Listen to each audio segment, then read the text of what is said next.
Hey students, I hope you all are good and doing well. So start करते हैं हमारा chapter number 9। कल मैंने आपको बेसिक इंट्रोडक्शन दे दी थी इस चैप्टर की end today we will do the very first topic of the chapter. And सबसे पहले, क्योंकि हमारे चैप्टर का नाम है हाइड्रोजन, तो हमें पता होना चाहिए कि हाइड्रोजन का सिंबल क्या होता है। ठीक है ना। हाइड्रोजन का सिंबल होता है H। इसके पास इलेक्ट्रॉन्स कितने होते हैं? एक ही होते हैं। तो अगर मैं बात करूँ इसकी इलेक्ट्रॉनिक कॉन्फ़िगरेशन की, सो इट इज़ 1s1। ठीक है।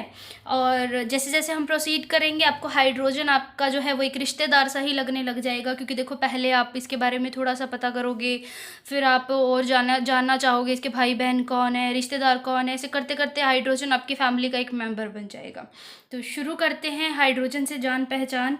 The first topic is unique position of hydrogen in the periodic table. Unique position of hydrogen. भाई, जो कुछ लोग होते हैं ना, जो अपनी फैमिली में सबसे अलग होते हैं, बस उसी तरीके से है ये हमारे पास हाइड्रोजन। देखो, यूनिक पोजीशन ऑफ हाइड्रोजन का मतलब क्या है? यूनिक पोजीशन का मतलब है कि जो पीरियोडिक टेबल है, आप देखते हो कि पीरियोडिक टेबल में हाइड्रोजन को सबसे ऊपर रखा गया है ना। बट आज तक किसी को समझ में नहीं आया कि ये एग्जैक्ट जगह कौन सी डिजर्व करता है, मतलब इसको कहाँ रखा जाए और इस चीज़ के पीछे रीज़न क्या है। देखो, हाइड्रोजन जो है ना, इसके पास एक ही इलेक्ट्रॉन है, जिसकी वजह से क्या है, इसकी कुछ प्रॉपर्टीज़ ऐसी है जो फर्स्ट ग्रुप वालों से मिलती है। अगर मैं बात करूँ किस तरह की प्रॉपर्टीज़ है, तो अभी हम पूरा डिटेल में करेंगे। एंड कुछ प्रॉपर्टीज़ ऐसी है जो 17th ग्रुप है हमारा, हेलोजन फैमिली है, उनके साथ मिलती है। मतलब कुछ मिलती है पोटेशियम सोडियम, कुछ मिलती है फ्लोरीन क्लोरीन ब्रोमीन से। तो भाई अब समझ में नहीं आ रहा है कि इंसान एक है, कुछ प्रॉपर्टीज़ इसके साथ मिलती है, कुछ इसके साथ मिलती है, इसको एग्जैक्ट कहाँ रखा जाए। भाई तीसरी बात ये समझ में आई कि इसकी कुछ प्रॉपर्टीज़ ऐसी है जो न इसके साथ मिलती है, जो इसके साथ भी नहीं मिलती है, अब और कहाँ रखा जाए। तो इसीलिए क्या करा, इसको एक को सबसे ऊपर उठाकर रख दिया और अभी तक किसी को नहीं पता चला है कि एग्जैक्ट इसको कहाँ पर रखा जाना चाहिए। तो देखो, स्टेप बाय स्टेप चलते हैं। सबसे पहले हम डिस्कस करते हैं कि क्यों हाइड्रोजन को सजेस्ट किया गया कि एल्कली मेटल्स के साथ रखा जाए। सबसे पहले मुझे ये बताइए कि एल्कली मेटल्स आपको पता होगा कौन कौन से हैं हमारे पास। So we are having lithium, sodium, potassium, rubidium, caesium. अब देखो, पहला पॉइंट, अगर आप बात करें इलेक्ट्रॉनिक कॉन्फ़िगरेशन की, तो देखो इनकी इलेक्ट्रॉनिक कॉन्फ़िगरेशन क्या होती है कि इनके पास एक इलेक्ट्रॉन फालतू होता है, एक्स्ट्रा होता है। जैसे अगर मैं बात करूँ लिथियम की, so it is 1s2 2s1। अगर मैं सोडियम की बात करूँ तो it is 1s2 2s2 2p6 and 3s1। मतलब इनके पास ये एक इलेक्ट्रॉन एक्स्ट्रा होता है। अगर ये एक इलेक्ट्रॉन इनसे चला जाए, ये लूज़ कर दे अगर एक इलेक्ट्रॉन, तो ये बन जाएंगे stable electronic configuration. Same cases with the hydrogen. देखो, हाइड्रोजन के पास भी 1s1 है, अगर ये एक इलेक्ट्रॉन लूज कर देगा then it will be 1s0, मतलब इसके पास कोई इलेक्ट्रॉन नहीं रहेगा। तब भी मतलब ये भी एक इलेक्ट्रॉन लूज कर सकता है, जैसे कि एल्कली मेटल्स कर सकते हैं। तो इस पॉइंट को देखते हुए ये कहा गया, अरे भैया जो हाइड्रोजन है वो तो किसके साथ मिलता है? एल्कली मेटल्स के साथ। दूसरी बात करो, देखो इलेक्ट्रोपॉजिटिव करेक्टर। इलेक्ट्रोपॉजिटिव करेक्टर का मतलब होता है इलेक्ट्रॉन लूज करता है ना जो चीज़, वो इलेक्ट्रोपॉजिटिव होती है।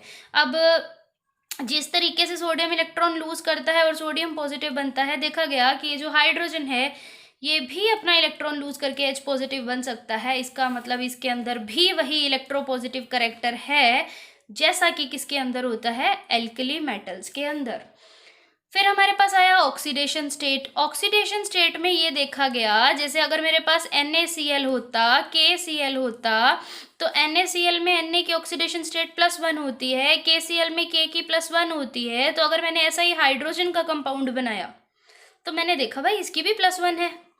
इट मीन्स कि जैसी ऑक्सीडेशन स्टेट हमारे एल्कली मेटल्स की होती है, सेम ऑक्सीडेशन स्टेट है किसकी? हाइड्रोजन की। तो यहाँ पर ये 3 पॉइंट ऐसे हो गए जिनको देखकर ये लगा कि ये तो बिल्कुल ही मतलब एल्कली मेटल्स के साथ दिखता है। एक और चीज़ दिखाती हूँ आपको। जैसे अगर सोडियम है, इसको आप अगर ऑक्सीजन से रिएक्ट करवाएं तो ये Na2 बनाता है, Na2O बनाता है ना। और ये देखा गया जब हाइड्रोजन रिएक्ट करता है तो ये भी इसी तरीके का कंपाउंड बनाता है। मतलब इसकी जो रिएक्टिविटी है वो भी इलेक्ट्रोनेगेटिव एलिमेंट के साथ सेम है। अब इसका मतलब, और हाँ एक और चीज़, जैसे आप वो इलेक्ट्रोकेमिकल सेल वगैरह जब करते हैं या फिर इलेक्ट्रोलिटिक सेल आप और डिटेल में पढ़ोगे, तो ये देखा गया कि जब आप NaCl का इलेक्ट्रोलिसिस कराते हैं तो एक पे हमें Na मिलता है, एक पे Cl2 मिलता है, और ये जो Na मिलता है ये कैथोड पे मिलता है हमें, ठीक है। ये आप डिटेल में पढ़ोगे टॉपिक और किस चैप्टर में। सो यहाँ पर ये देखा गया कि जिस तरीके से NaCl का इलेक्ट्रोलिसिस कराने पे Na कैथोड पे मिल रहा था, उसी तरीके से जब मैंने HCl का अगर इलेक्ट्रोलिसिस कराया तो H2 और Cl2 मतलब H2 भी कैथोड पर ही मिली। इसका मतलब क्या हुआ कि इसकी तो लगभग कितनी सारी प्रॉपर्टीज ऐसी है जो एल्कली मेटल्स के साथ मिल रही है। फिर एक अगर मैं इस सारे को सम अप करूँ तो हमें ये पता चला कि हाइड्रोजन को क्यों ऐसा सजेस्ट करा गया कि अल्कली मेटल्स के साथ रखना चाहिए। The points were, first point was electronic configuration, इसकी इलेक्ट्रॉनिक कॉन्फ़िगरेशन बिल्कुल एल्कली मेटल्स के साथ जैसी थी। सेकेंड आया इलेक्ट्रोपॉजिटिव करेक्टर, जैसे बाकी इलेक्ट्रॉन लूज करते हैं और पॉजिटिव चार्ज आ जाता है, इसका भी सेम ही करेक्टर था। थर्ड पॉइंट आया ऑक्सीडेशन स्टेट, जैसे उनके पास +1 होती है, इसके पास भी +1 है। एंड द लास्ट वन नहीं है ना, अभी एक और पड़ा, चलो एक और आया कि जिसका जब इलेक्ट्रोलिसिस कराते हैं तो हमें कैथोड पर H2 मिलती है, जैसे NaCl का कराने पर कैथोड पे सोडियम मिल रहा था। And the fifth one point was जो अभी तक मैंने आपको नहीं बताया है, वो ये है कि हाइड्रोजन का भी रिड्यूसिंग करेक्टर होता है। रिड्यूसिंग करेक्टर जो किसी और को रिड्यूस कर दे, किसी और को रिड्यूस कर दे मतलब या तो उसमें से ऑक्सीजन छीन ले या फिर उसको hydrogen they they. For example हमारे पास है, ध्यान से देखना, ये Fe3O4 प्लस H2, और जब ये देखा गया तो हमारे पास रिजल्टेंट बना Fe प्लस H2O। इसका मतलब क्या हुआ, इस H ने इस Fe3O4 की ऑक्सीजन को छीन लिया, और अगर छीनने वाला है तो मतलब ऑक्सीजन छीन रहा है तो मतलब उसको रिड्यूस करा रहा है, मतलब इसका रिड्यूसिंग करेक्टर है। और ऐसा ही रिड्यूसिंग करेक्टर जो है वो हमारे पास सोडियम लिथियम पोटेशियम का भी होता है।